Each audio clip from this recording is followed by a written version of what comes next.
Hello, everybody. Welcome to this episode of Be the Wolf. I am really excited to be here today.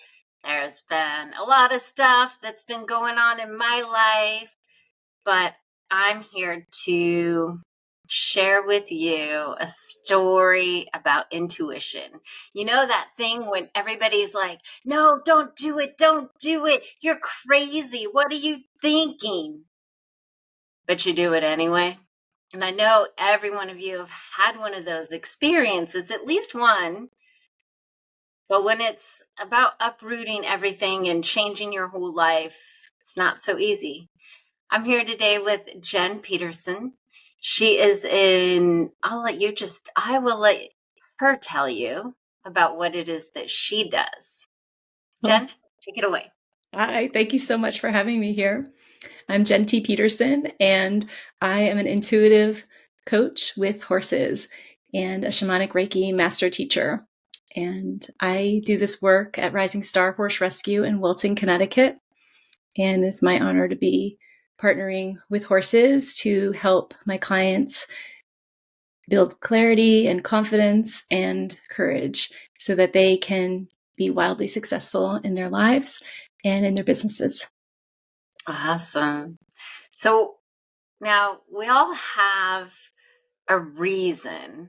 Not everybody's in touch with the reason, but we all have a reason why we do what we do, especially those of us that feel like we are purpose driven. So, what is it? What is your why? Why do you work with horses? Why do you work with people to help them better their businesses and their lives? So I would say primarily I do this work for my daughter. I have an 11-year-old daughter, and she has anxiety, and I had anxiety for most of my life. And I want her to see an empowered mother who's calm and confident. And so when I do this work for other people and I do this work for myself, I'm walking my talk. And that is really why I do this work with horses. I do it because when I was a client, my heart cracked open, and everything that I thought was true, I realized was just an illusion. And I knew that I wanted to bring this work to other people. I learned more about myself in a few hours with a horse than I did in a decade worth of therapy. So I just love this work so much, and it's really transformational and useful for people. Amazing. Now, I know you talk about anxiety, and that's a big one for a lot of people. But what I think a lot of people don't realize is even if you don't think you have anxiety, you could have anxiety. Now, I had anxiety my entire life, and I did not know that I had anxiety because it was my normal state of being since I was probably 1 year old. Yep. And so I actually didn't know that I had anxiety until it was gone. Yeah. And so I think a lot of times people just get to these breaking points and they finally seek something to help. And of course, societally, we know therapy is so-called the answer. Yeah. But it's not always the answer. I know myself, I did 10 years of therapy, and it was nice to feel supported and have somebody to talk to. And it didn't solve my problems. Yes, I agree. I'm the same way. I had a decade worth of therapy myself, and I went because I had childhood trauma, and I knew it was affecting my relationships, my friendships. It was going all over the place. And mostly what I realized was that because I had anxiety, I did know that I had anxiety. I had a diagnosis of anxiety, and I had panic attacks. So I was very aware of it. I was not understanding that it was getting in the way of a lot of things in my life. I didn't realize that that was the issue, but I spend a lot of time talking about it. And I do think that if you've never been able to speak about something, seeing a therapist and being able to put a voice to something that you might feel shame about, or, that you're scared about, I think that's really useful. But there's a point where you're just talking and talking and talking, and you're not actually taking any action or moving your life forward. And that's where I think coaching can be really useful. is that you can be also held and supported and listened to deeply, but you also can start to have tools that will allow you to take action. And I think that's the power of, even if you do a combo of therapy and coaching, I do think there is something really powerful about coaching, whether you have horses or not. I think it's a really useful experience for people. But I agree with you in terms of like, maybe you don't know what calm really feels like. One of the things that is actually a value of mine is calmness. I never had that value before because I was always so anxious. I ran really high anxious and I didn't even know what it felt like. And being able to know what it feels like to be calm now, I can see it. Like, obviously, when I look back, I'm like, wow, I had an undiagnosed postpartum anxiety, which I think was worse than just any garden variety of anxiety that you can have, because you're taking care of a small child at the same time when you're trying to manage your own waves of panic and emotion. And being able to look back on that time, I'm like, wow, like I'm so much more calm now. And I do believe that the horses were a huge part of why I am feeling really calm right now, even though I'm Well, not standing near a horse. well, even before we get into that, I want to just briefly talk about, you know, for me, because we're kind of talking about anxiety here. So for me, it was a constant, like I'd walk into a room and I would have 18,000 backup plans without even knowing it. This would happen subconsciously, it would happen so fast. I would know what everybody was thinking. I would be tracking everybody's body language. I would be doing all of that all of the time. And I was not even aware of it. It was like pure survival mode. For you, what were some of the just, I mean, obviously we say panic attacks and anxiety, but what were some of the concrete symptoms of it for you? So I think what you were describing is called hypervigilant, where you're like on alert at all times. I do think that I had that, especially around my baby. Like I wouldn't let anyone near her. Like I was like, you need to like take a bath, a shower, whatever, before you can come near her. Cause my anxiety was translating into symptoms like hypochondriac. So I was worried she would get sick. I had the panic attacks, but there was other ways that were more subtle that I think my anxiety was running through me, which perfectionism was happening a lot, Oh, where yeah. I was like, I can't do anything unless it's absolutely perfect. Like we need the right diapers. Like it can't be the wrong diapers. Or I'm just using my baby as an example because it's coming to me right now. But the everything had to be exactly perfect, or I was not having it, and it would stop me in my tracks. Like, you know how hard it is to take care of a child when you don't even think you have the right tools to take care of the child. Like the right nanny, the right everything was like everything had to be perfect. And then people pleasing. So I was constantly leaning into like pleasing everyone around me, even though I was having these like terrible anxiety, but it would just drive the anxiety up, I think, when I was doing things like that. Or it just, sometimes when you're in these kinds of things, it's your body goes into what's called fight, flight, or freeze. And I think a lot of the time I was going into freeze mode where I couldn't move forward. I would just be like, oh, it has to be perfect, or I'm just not going to do it at all. And it happened a lot, especially in the beginning stages of becoming a coach. Like it just was all over the place. But I had a phobia of heights. That was the other way it presented itself, where I wouldn't go above the 12th floor of a building. It was really terrifying for me I had a job in New York City on a 33rd floor of a building, and Ooh, I got a promotion. They were like, you get the corner window office. And I was like, no. And they did it anyway. They gave it to me. I oh was gosh. terrified. So I would have my door facing, my desk facing the door, not the window, because it was terrifying to me. So I decided that's one of the reasons why I work with people on releasing, being calm and releasing fear and that type of thing, because I know how it can really control your life. Well, and, we talked about you at work and we talked about you with a child. and a little bit about you stepping into your coaching business. I know if you have anxiety, one of the big things when you're running a business, starting a business, any place in that, is that you are actually unable to really create and build because your mind is in prevent and protect mode. You're Yeah, constantly in this state of sort of contractive fear, whether you're conscious of it or not, and you're not able to build something. You're only able to recycle things that you've already done.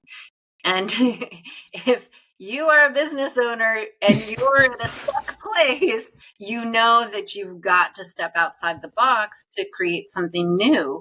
And so that's one of the big, huge things that anxiety really can prohibit somebody from having success and joy in their business. that is true. When you are in a calm state, that's when you can tap into creative flow. And the way the brain works, if you are in fear, you can't be in all of the areas that are where you get all your best ideas, that type of thing. So I definitely agree. Your intuition is it's interesting because I believe that intuition is fear. So if you have true fear, like the one that is going to be saving your life, that's actually intuition coming in to guide you, and you can't control it. Your body will just take over. That fight, flight, freeze that I was talking about before, that is driven by intuition. So I'll give you an example. When I was 16, I had a experience with a snake. It was pretty scary. I was in the woods and I was driving one of those four-wheelers, and I was going for a picnic with my friend, and I got off of the ATV vehicle and I came this close to stepping on a snake, but I didn't know it. The person I was with knew it. But I can tell you, he was talking. I couldn't hear. Um, my body just froze. There was nothing I could do. And I just, I couldn't understand what was happening. It was just nothing. It was just freeze. And what ended up happening is the snake was there and it was ready to strike. It was a rattlesnake, so it could have killed me, or bit me or whatever. But my body was so intelligent, it knew to freeze. And the snake just knew I wasn't a threat and it went along its way. And even though the person was telling me to take all these different actions, there's nothing I could do because my body was so wise.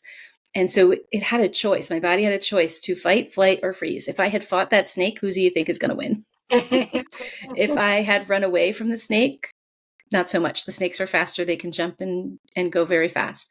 So the body knew exactly what to do in that moment. And there was nothing I could do about it, right?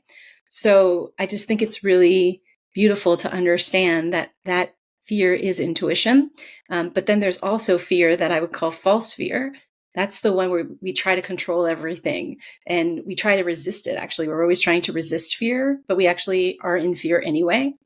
Like we're saying, oh, I'm going to do this so I don't have to be afraid. But the reason you're doing it is because you're afraid. So you're like pushing the inevitable experience, but it's a choice to do that. It's something that's the fear you actually can control, um, versus the one that you cannot, which I think Well, is, and yeah, and when you're in absolute danger of the body, it's like your subconscious mind. I talk about this a lot. Your subconscious mind takes in 11 billion bits of information per second, and it's yes, filtering for what thinks is important to you, and it narrows it down to 60 to 120 bits. But your unconscious mind, your subconscious mind is taking all of that in. And so your subconscious mind saw the snake yes, long before you were conscious aware of it, and it exactly. responded. And this is why people so often go into those reactive modes where underneath it is a fear. It's a past fear of where your subconscious mind thought you were in danger and didn't have the resources to handle something. But one of the challenges is to prove to yourself and your subconscious mind that you do have those resources, that you can draw a boundary, that you can stand up for yourself, that you can actually listen to that voice deep inside that's telling you you need to do this, even though everybody else is telling you something different. You got it. That is so true. And so, there's that place where you're actually physically in danger, the snake, And then there's that place where you're no longer in physical danger, but maybe it was a danger in the past to say, speak up for yourself or go out on your own. I know when I was 3 and 4 years old, I used to try to run away from home, and I would be gone for hours and hours, and I would get hungry. And I would be in the industrial part of town all by myself as a little child. Not these things probably wouldn't happen for most people today, but I had this realization that, oh shit, I don't know how to get food. I don't know how to find a place to sleep. It's getting cold. I don't know how to do these things on my own. So I had to return because there was physical danger. And so then there's this loop of this pattern of having to return because I think that I'm not capable. Yeah. And so that past loop kind of played a role in my life where I was like, oh, I don't know how to do something. So I would freeze and think, and I go back to what I know instead of stepping forward, because now as an adult, I have way more resources. But I was looped into that past being 4 years old of not feeling capable or whatever other time when I was young. And so it's not actually a danger. And I do have the resources to move forward. But your mind is used to the pattern. You haven't proven it. Yeah. So that's part of why it's so important to step through that false fear, as you say, where you're not actually in danger, and prove to yourself that you can do it. Now, I think that's a good place to start telling us about your intuitive path to doing what you do now. Oh, yes. So, yeah, I started out becoming a life coach, and I remember when I discovered this. I was writing a book, and I had this idea that I wanted to be a life coach because a life coach had helped me in like 5 minutes change my entire life with one thought that I could have a baby, which I have right now. But at the time, I was like, I'm not in the right marriage. I'm definitely like, I'm not having a baby with this person. So I needed to really trust that me wanting to have a baby was a real thing. And I got a divorce and all of that. So I started like really following my intuition then, but I don't think I knew that I was following my intuition. I think I was just trying to create safety in my life. And that was one of the things. And so I was reflecting on this experience of I was in an abusive marriage. I needed to get out. I wanted to have a baby, and I definitely didn't want to have a baby with this person. So in that experience, I was like, wait a minute, I'd always wanted to help people. And it had this epiphany like, wow, I should totally be a life coach. And then I realized, like, let me look up. Is this if the person who was training this person, her name is Dr. Martha Beck. I was like, let's see if she trains life coaches still. And she did Tuesday afternoons and, lots of money and all the things. And I was like, I shut the book. I was like, there's no way this is not happening. And then literally 5 minutes later, I got restructured out of my company. They were like, listen, I thought I was going because I was like one of the senior executives. So I thought I was coming to help guide them on who to lay off. I didn't realize I was the restructuring. And so, but I was so delighted inside. Like, you've got to really pay attention to when you're delighted on the inside, but it's not appropriate socially. Like, I should have been upset. I should have been mad, but I was so delighted because I had already figured out what I wanted to do. And they handed me the exact amount of money that I needed for my life coach training. They gave me, just to pay for that, they gave me a year's salary of severance so that I could be paid while I was being trained. And I just like floated home and told my partner what I was about to do. And he's like, no, no, no. He's like, you shouldn't be doing this Martha Beck coach training. It's too, what was his words? Woo woo. Too spiritual. This is not who you are. You are a business person, because I was a lead executive and an award-winning marketer. And he's like, you need to be a business coach. And I was like, I don't know what to tell you. But my body is like screaming that I need to do this program, and I cannot explain to you why.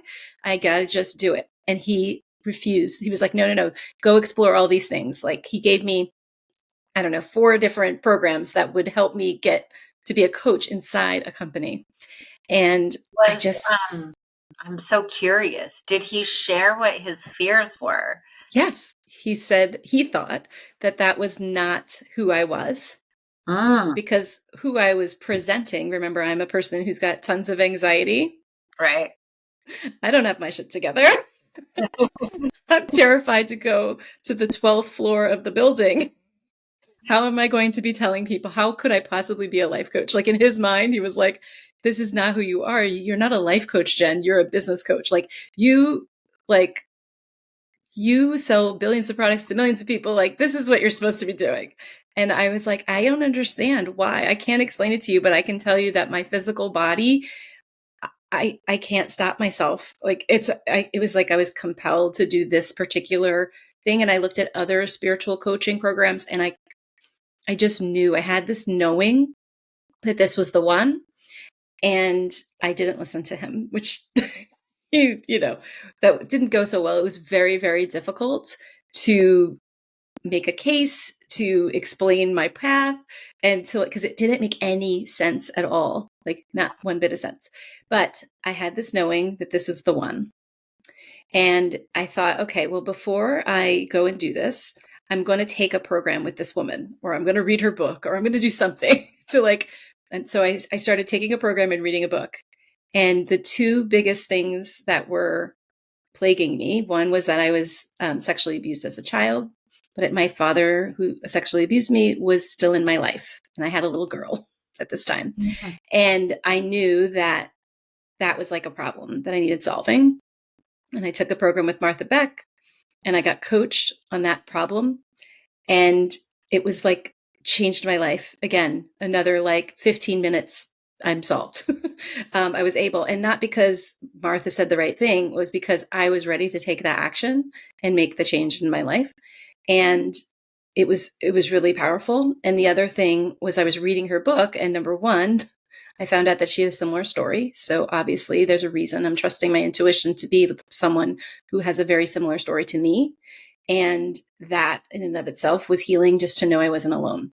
And then secondly, when I was reading her book, it said the only way to a place beyond fear is to do the thing you fear the most. And so that experience allowed me to go and break my fear of heights. And so how does that relate to um, horses? It came into my life right after taking Martha Beck's life coach training, or actually in the beginning of it. I wrote down in my iPhone notes, Equus coaching after certification. And I forgot about it, but I started to see horses everywhere I looked. And I'm like, it's bugging me. I don't understand. Why do I keep seeing horses? What's going on? And then I did a meditation where a horse came to me, and I know now it's called the shamanic journey, but she was calling it a visualization.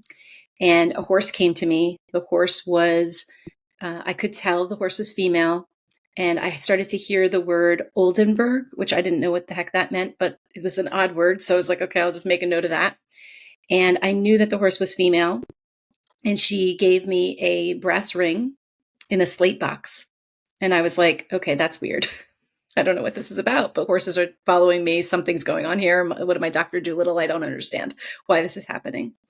And I got paired with a life purpose coach to decode my shamanic journey. You can get paired with a health coach or any other kind of coach. I happen to get, of course, the miracle of having a life purpose coach. And she's like, listen, Jen, I can't explain it to you, but why don't you just go play with some horses and see what happens? See if you like it. Because I didn't have any horse experience. And meanwhile, I'm telling my partner all of this. He is like, Jen, I don't know what to tell you, but this is awesome, but prove it to me. Like, show me like that this is going to be okay I have one along more the way. question though. Now, I hear like he had doubts, but Yes. you in this path, and you felt your body pulling you, you felt the intuition so strong. But I'm curious if you still had the little voices in your head saying, Yes. no, don't do this, don't do this. And like, what were they saying, and how did you overcome that? Because you had them from outside, from your partner, and you said just now inside. So how did you really push through and get through all of the naysaying inside and outside of you? So I think part of it is that, yes, I was absolutely having all of these fears. But I dove into this spiritual. I was like, if I'm going in, I'm going all in. I'm going to do the work. And I started to do the work inside to be able to trust myself. So I released my fear of heights before I started life coach training, and I went through my life coach training. So by the time I got to the horses, I was already seeing so much magic. And I was also seeing the horses as magic, like the idea that they're following me. Like I would open the paper and there they are. And it was bugging me. There was something going on, but I was really committed to becoming a coach. I could feel in my body every time I was around horses, or every time I was doing something that was like, I learned this tool that I learned in life coach training called the body compass. And I just started following my body everywhere. And I loved, that was my favorite tool. I was like, oh, my body's pulling me in this direction. I'm just going to see. And I didn't start with the big stuff. When I started to learn this tool, I started with little things to see what would happen. And I would just practice. So it was like my daily thing was like, oh, let me see what my body wants to do today. Now, I was cleaning up a lot of things in my life, right? So I'm cleaning up this relationship with my dad. So it's not there anymore. So a lot of space comes in when you start to clear out your mind. You can, you can move forward. So I would say that there was the thoughts that were like, is this real? Like, I think that was the biggest one. Like, is this real? Right. My thought that like, am I good enough to do this? Am I going to be able to, maybe I was having the imposter syndrome. Like, am I going to really be able to coach people? Like all of that. So I learned, and I think part of it is that I was willing to try. I think there was like this willingness of me to explore. I wanted to learn about the spiritual part of the coaching. Like I was willing to try the things, and I just collected evidence along the way. So one of the things that I know was reflected back to me from people that I was during that time in my life, going through life coach training and building my business, was that they noticed that I would follow the signs and synchronicities that were around me, and I would follow my fascinations all the time. I'd be like, oh, I'm really my fascinations. Things that I was interested in. So one of the things I was really interested in Oprah. So I followed Martha Beck in life coach training because she was related to Oprah. She was one of her columnists.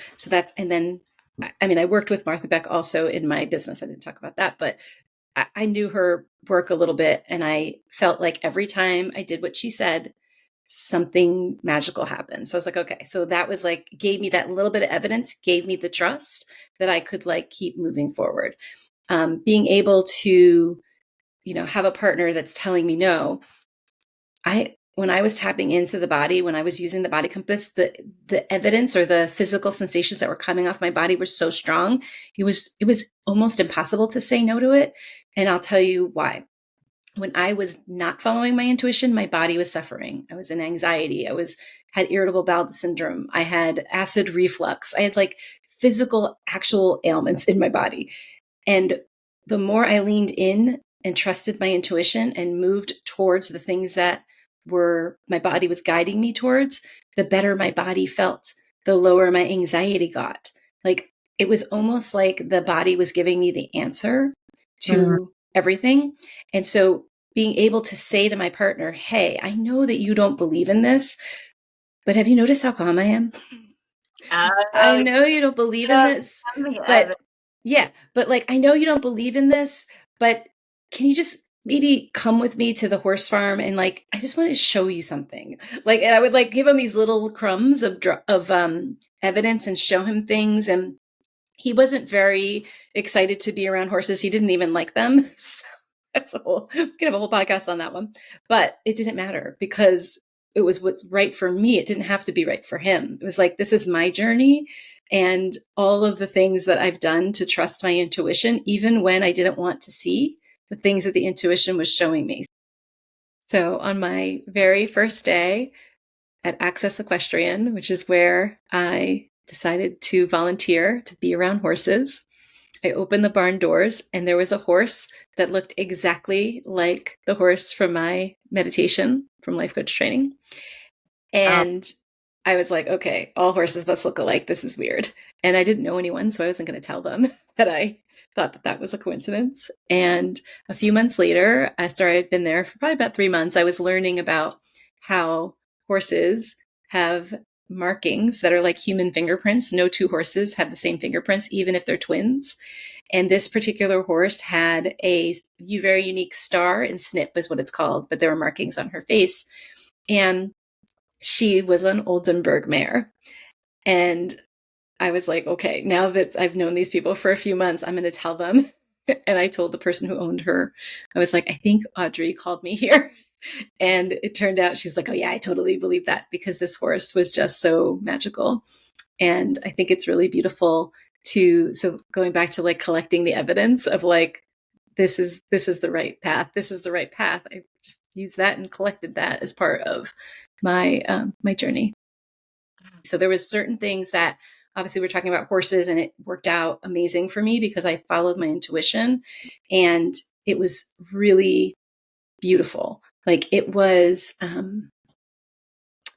like my life purpose. I'm living it now. And that's why when I was in the other situation and I was in the business, my life purpose wasn't being met. And maybe it was part of my life purpose. It wasn't 100% my life purpose. So my body was suffering. And then my body healed without any medication. I don't take anxiety medication anymore.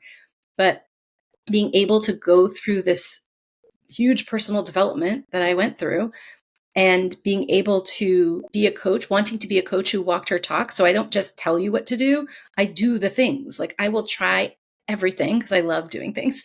And then if it works for me, I will recommend it. But if it doesn't work for me, I'm not going to recommend it.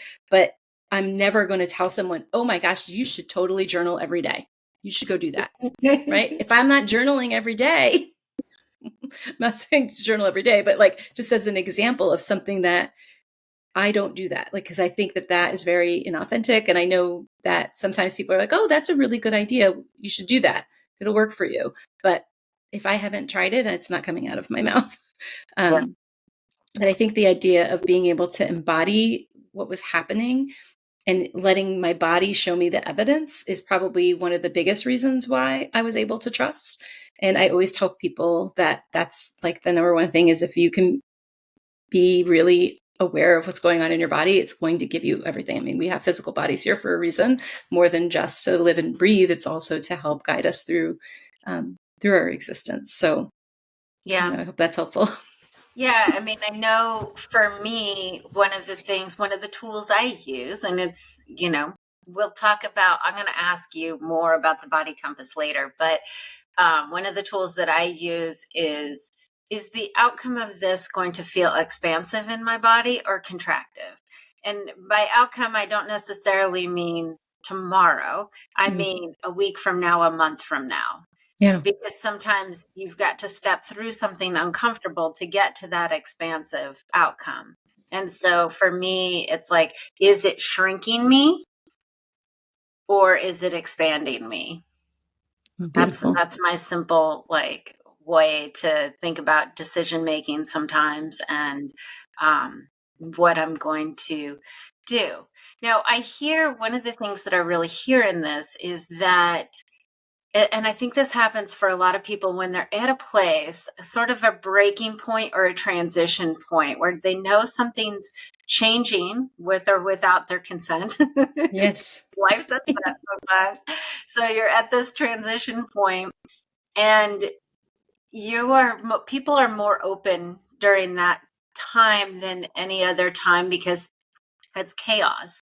And people don't like chaos, so they need to get out of the confusion and the chaos. But what I'm hearing is that you had this openness, and then you were trying something different because of the openness, Yeah. and you were collecting evidence to move you towards trusting what these more quote absurd or outside the box intuitive suggestions were. Yeah. Yeah. I think that part of what you said about the idea of you have this chaos or something, it's called the death and the rebirth. Like something is falling away, and then, but something also is coming your way. So when you're open to letting something fall away, in shamanism, we call it like using fire. Fire can be so powerful, right? It can just transmute anything. It can transmute paper into ash or whatever. You you allow that to happen, and then something else is available. There's like room in your life. Something is available to come through. So sometimes the thing that's falling away is the thing that needs to fall away so that you can actually bring in something new, and then being able to dream and understand, like, envision what is it that you want to create. So I'll just use um, my career as an example. Like, I had a 20-year career. I thought this was the way I was going to retire. But allowing that to fall away allowed me to be able to have horses come into my life and have a way to be actually very helpful to people. When I was in marketing, I wasn't always in control of the accounts I worked on. So sometimes I was, doing something that didn't feel good in my body. Like, for example, I was working on Rent-A-Center, which takes advantage of the underserved markets. I don't love that company. I mean, I know that they're offering a service to people, but it doesn't really, it's not like a benefit. It's not like a great thing. And my body would suffer when I would work on things like that. There was a company called TGI Fridays. They were selling a healthy salad, but it had 70 grams of fat in it. And I was like, this is not healthy. And it didn't feel good in my body. So to be able to like represent that. But when I worked on IKEA, I won awards when I worked on IKEA because their values matched mine. They were like, they would go in. I mean, I could do a whole podcast on how amazing IKEA is, but just an example, they were doing things in their company. They're very humble. They don't talk about this much, but if you are in their company, you'll know that they will go in and never use a vendor that does child labor. They will be like, but they don't just say, oh, I'm not going to use child labor. They go, okay, I'm not going to use child labor, but if you fix the child labor, I'm going to use your company again. And Mm. not only that, I'm going to invest money into the families and get education or whatever that's going to solve the actual problem, why the kids are working in the first place. Like, they go that deep, and they hold all of their vendors to a standard that is their company standard, and there's sustainability in other ways. I loved working on that company because every time I sold a piece of furniture, guess what happened? I helped the world. So that was Right? like part of the idea. So that's like the idea of like something even better is coming through when I stop working on all these yucky companies and I get an amazing company, or when I stop doing that career that I had no control over what I was working on. I actually have a career where I get to decide who I serve. I get to decide that I'm out in nature working outside instead of being in an office, or I'm helping people process emotions that they don't even know sometimes that are there, or they've stuffed them down so far. Like, that to me is really useful and really part of what I'm here to be doing. And So I think there's a really good point that I want to make, especially for the entrepreneurs out there. Most people, especially when you're first starting, you're making your first 100K, like whatever it is, there's this place of like, am I going to make it? Like, can I hold to my values and do yes, what is true and right for me? Can I be the wolf yeah. and still succeed and create something big? And so your IKEA story is testament that yes, you can. Yes, you can say no to vendors. Yes, you can say no to clients. Yes, you can say no to customers if they do not align with the values that you are trying to bring forth in in yourself, your company, and the world. Yeah. I think that's why things don't work out sometimes, is that there's just a misalignment Yeah. in what's going on. So if you have if you're open to it and understanding what your values are, you can actually match everything up really nicely, and you can create from your values. Like, so I built my business. The first thing I did, because I worked in marketing, I understood this. I started with my values. I was like, what are my values? And, my values are optimism. But so I'm working with people on deep issues, deep emotional, negative emotion, helping them process it. But I do it through the lens of optimism. So it's like, I don't say optimism, but I'll say, I help you find the gold in every situation, because Yeah. there is something to be learned every time. So I can create something when I know my values, and then I can say no. I can have a firm full body no on something that does not match my values. Like I have someone who wanted to do a partnership with me, and I was like, well, I love you and that's wonderful, but it's not in alignment. Like there's something going on here that doesn't feel right to me. So I can say no to you, even though my whole body wants to people please you too and give you what you want. But I'm going to hold to my values because I'm a coach who walks her talk, and I'm not going to do something that doesn't match my own values. So, and I think I've learned that from, all those times that I was working on things that didn't feel good. And I also don't want my body to suffer. I want to feel good in my body. Yeah, and I think this is a really great time to share one of the things that you learned about working with the horses, about that learning if something is in alignment or not. Can you share about that? I think this is a great time Yeah. because it lines up with the values and the true intentions. And I know deep down we have these values that we say that we want, but sometimes we have these hidden values that actually take more precedence and that creates misalignment in ourselves.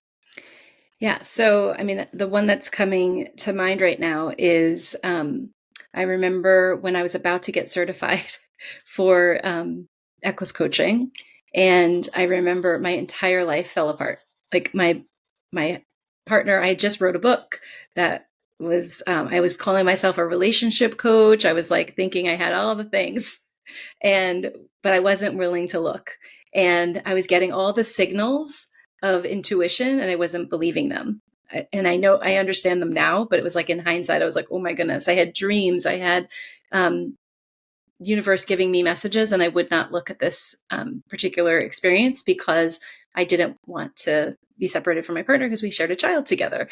And so I remember so we had this revelation where he wasn't happy. And I thought, oh my goodness, now what? And I was literally the next day, I was going to get certified. And I knew if I showed up to get certified, I have to be with the horses. They're not going to want to be anywhere near me if I try to hide this.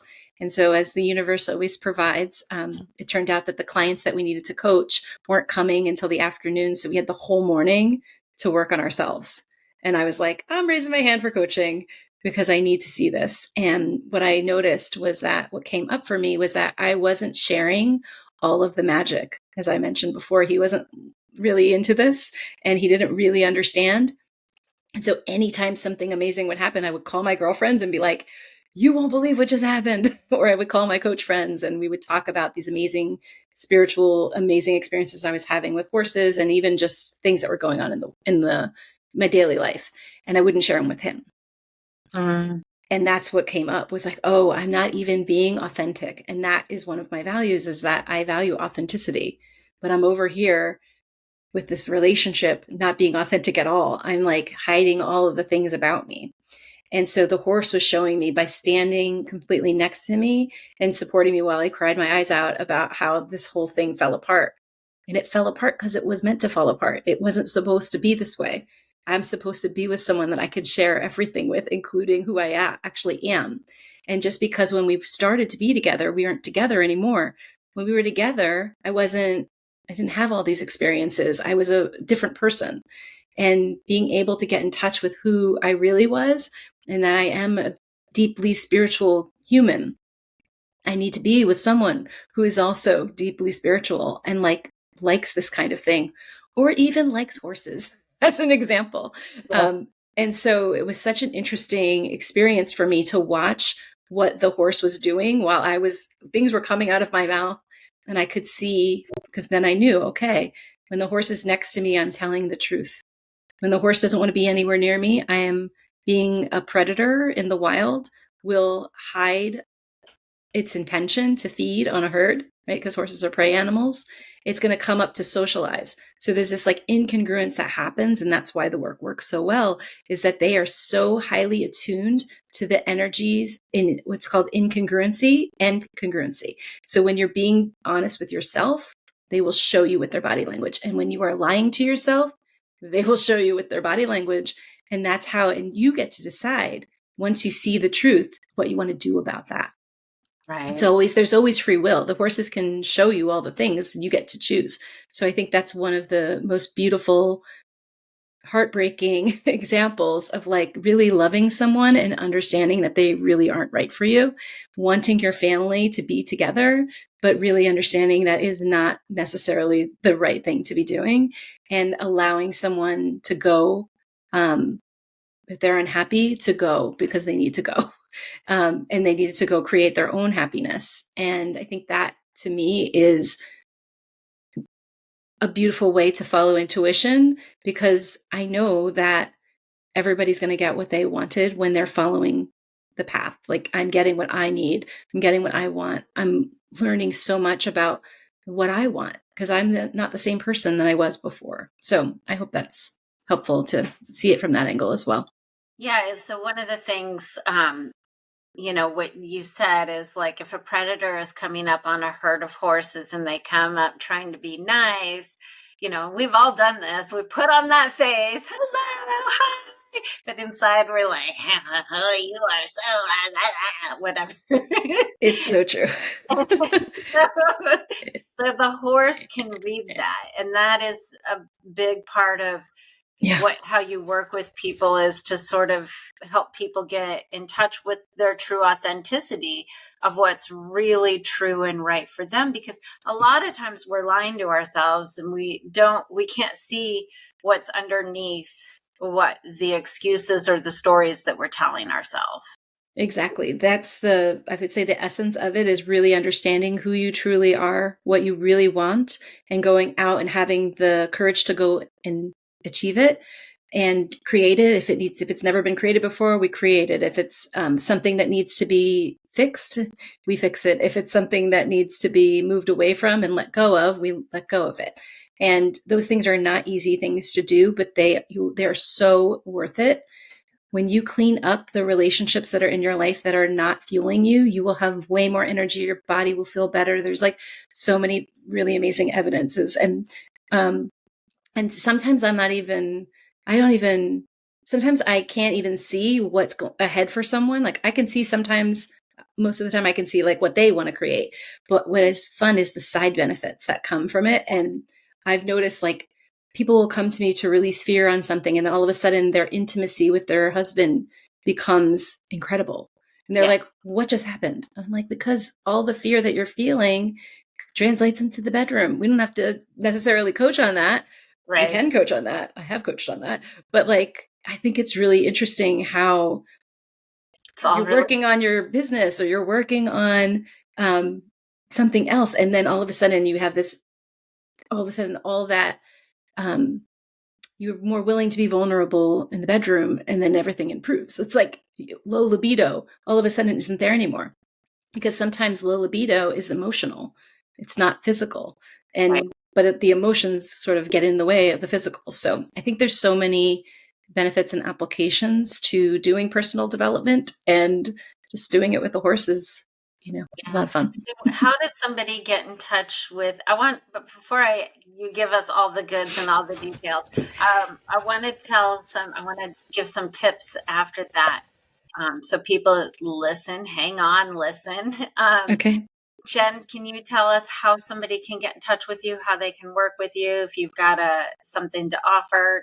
Tell us all the things. So I actually wrote a book, so you can get a copy of it's an ebook. So it's called True Freedom.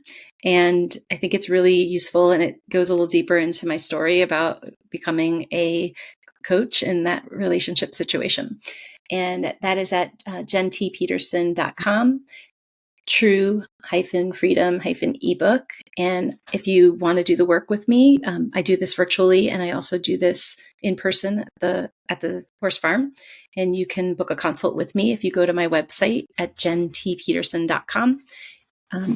You So can find the link everybody, to book the yeah, consult. everybody stop, open up your browser, type it in, JENNT Peterson.com, and find the ebook, book a consult, discover all of the things. And for those of you, those entrepreneurs out there that are looking to increase joy, profit, impact, all the things that we say we want, I have a free gift out there for you all. You can find that at BeTheWolfGift.com. Again, open up the browsers, type in JennTPeterson.com or BeTheWolfGift.com. And so now I want to know, you had talked about the body compass. Is that Yeah. a simple thing that somebody can use, or is there another tool that's simple that people can use to sort of lean into their intuition? So I think that the body compass is one of the easiest things, but it's also, let me put it this way. It's simple, but it's not easy. Let's put it that way. I can Okay. simply explain it to you.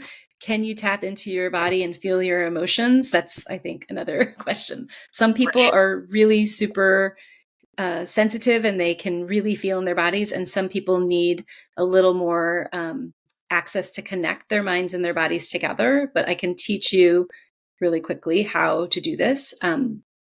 You can do it.